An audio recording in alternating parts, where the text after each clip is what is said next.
Good morning. This is Stephen Lewis, Rob Lewis, reflecting on the focus group that I did yesterday with four of my colleagues who each brought a different perspective, but in many ways their opinion was synonymous. So I'm going to go through a little bit of the analysis of what we talked about, the process, how things progressed, and the successes and failures of uh, the focus group. You know, I gave an agenda to all of them before the agenda. Actually, I don't know if you were able to see it. Probably not. Was on the whiteboard actually, and within all of our hands. And I think that we followed it almost to a T. There were times where we maybe deviated a little bit, but there were also times where we took the agenda and then that allowed us to build on things because I think a lot of times when you're having a discussion like this, that sometimes you might get bogged down in just what you have rather than the things that open themselves up to you through the discussion. And so I was very pleased that we were able to expound upon professional development and teacher learning and how it was applicable. So I think that the agenda was followed pretty much, and we didn't deviate too much. And the objective of the meeting was definitely met.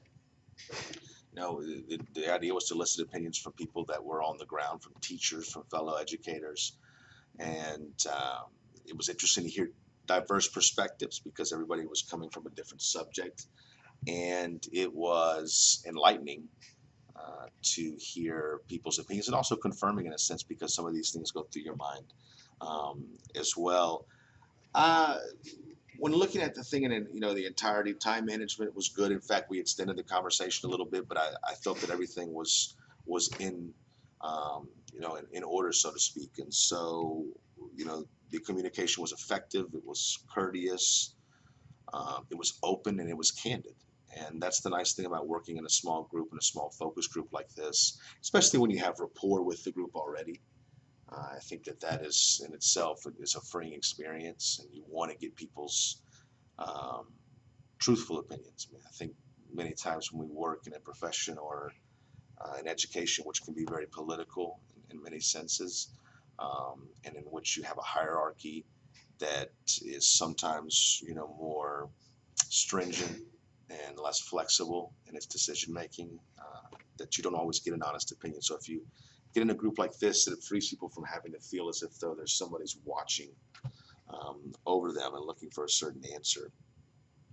Collaboration was great. I think we worked together fantastically. There was a sense of camaraderie, a sense of, um, you know,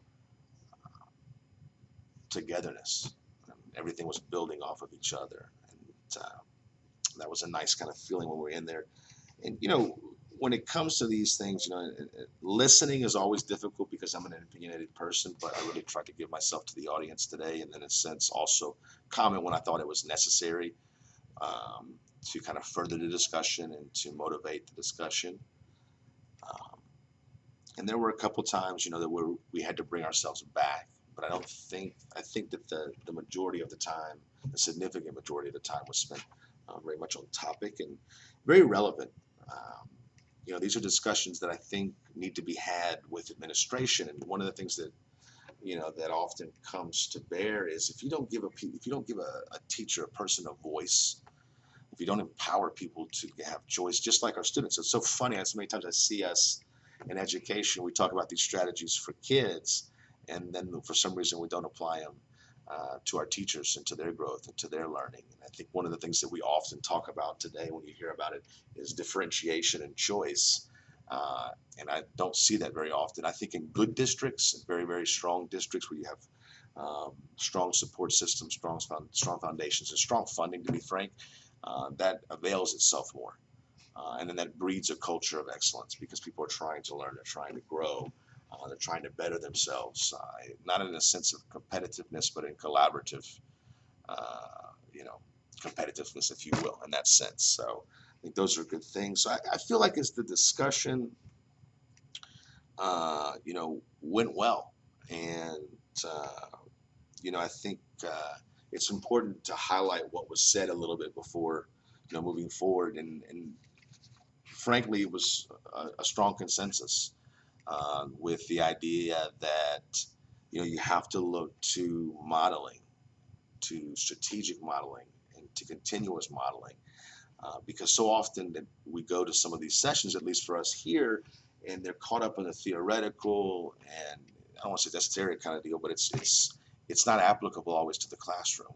We're not sociologists, we're not psychologists, we're teachers, and that's such the situation today, at least, where it seems where for us that a lot of the trainings have been intellectually valid and at times interesting, but not pragmatic and always applicable to the classroom.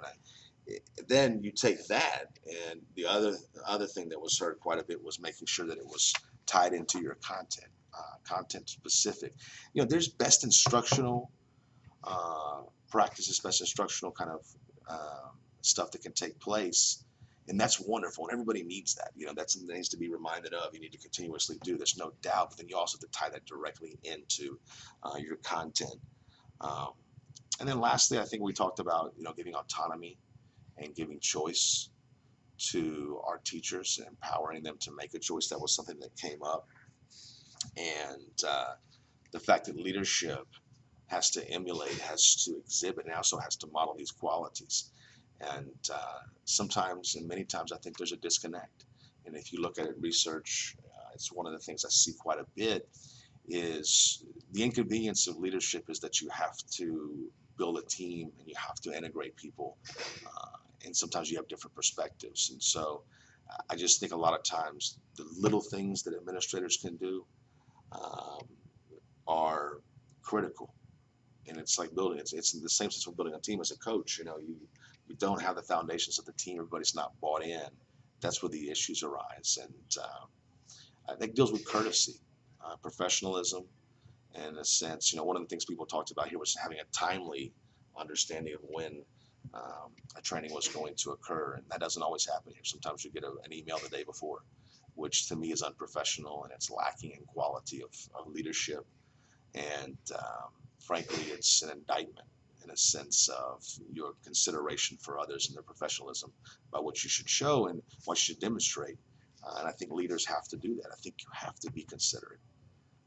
One of my big things that I kind of gather from this, at least for us, I'd love to see, um, more choice, maybe through survey, through stronger development, professional development within our learning communities with teachers that are really good at their jobs, and to have them come in and to be a part of that development, to model that development, because then they come in, they just have a certain, you have a certain standing with other teachers, and it empowers you, and it empowers the training. It's difficult sometimes when you're listening to somebody train you that taught 20 years ago, and not always, because then of course you have those really wonderful teachers that are able to retain that. But this is one of the things that we discuss. So just to modeling, strategic awareness, content related, practical, and choice. And those are really the points that were reiterated by every party.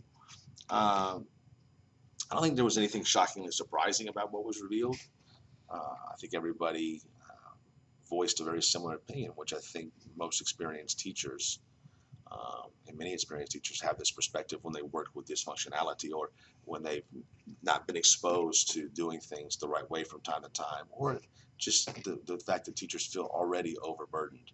I thought it was also interesting that one of the teachers pointed out, who had taught in multiple states, just how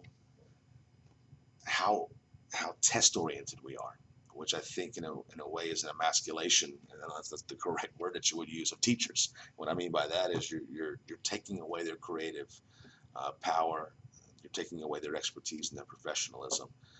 You wouldn't do that to physicians, so to speak. You wouldn't do it with attorney. There's a sense of you've got to have some autonomy, and that was interesting to hear us say how focused we are here in the state.